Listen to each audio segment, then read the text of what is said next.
झारखंड में 26,000 शिक्षकों की नियुक्ति का विज्ञापन आया है। यह नियुक्ति 7 से 9 घंटे के प्रतियोगिता परीक्षा के आधार पर होगी, किंतु इससे पहले झारखंड में शिक्षक नियुक्ति अकादमिक मेधांक के आधार पर हुई है। अब अकादमिक मेधांक पर नियुक्ति सही है या गलत, इसे समझने के लिए कुछ तथ्यों को पहले समझते हैं।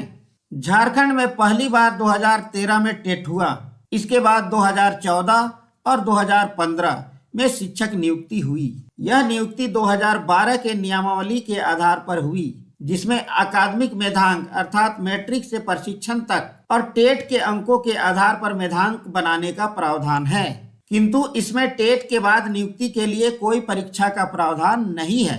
इसके बाद 2016 में पुनः टेट हुई, किंतु इस बार शिक्षक नियुक्ति नहीं हुई, क्योंकि 2014 और 2015 की बहाली के बाद ये एहसास हुआ कि अकादमिक मेधांक और टेट के आधार पर नियुक्ति सही नहीं है।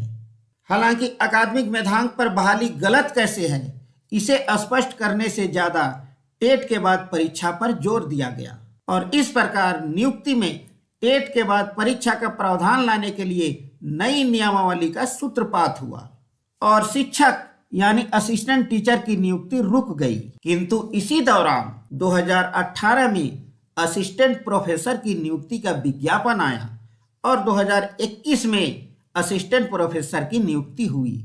यह नियुक्ति अकादमिक मेधांक और नेट के आधार पर हुई। अंतिम बात 2022 में नई शिक्षक नियुक्ति नियमावली बनी। इसमें सहायक शिक्षक का नाम बदलकर सहायक आचार्य कर दिया गया और टेट के बाद 7 से 9 घंटे परीक्षा का प्रावधान रखा गया और सहायक आचार्य का वेतन सहायक शिक्षक से 15 से 27,000 रुपये तक कम कर दिया गया और इसी नियमावली के आधार पर 2023 में 26,000 शिक्षकों की नियुक्ति का विज्ञापन आया है। किंतु इसमें 2 सवाल बनते हैं। पहला सवाल कि जब 2017 में अकादमिक मेधांक पर स्कूल टीचर की नियुक्ति सही नहीं थी, तो 2018 में अकादमिक मेधांक पर कॉलेज टीचर की नियुक्ति कैसे सही हुई? यानी स्कूल टीचर अकादमिक मेधांक पर बहाल होते हैं तो ये गलत है और कॉलेज टीचर अकादमिक मेधांक पर बहाल हो जाते हैं तो ये सही कैसे होगा? दूसरा सवाल, जब ऑब्जेक्शन अकादमिक मेधांक पर थी तो परीक्षा ले लाए, किंतु स्कूल टीचर का वेतन कैसे कम हो गया? क्या इस पर भी ऑब्जेक्शन था?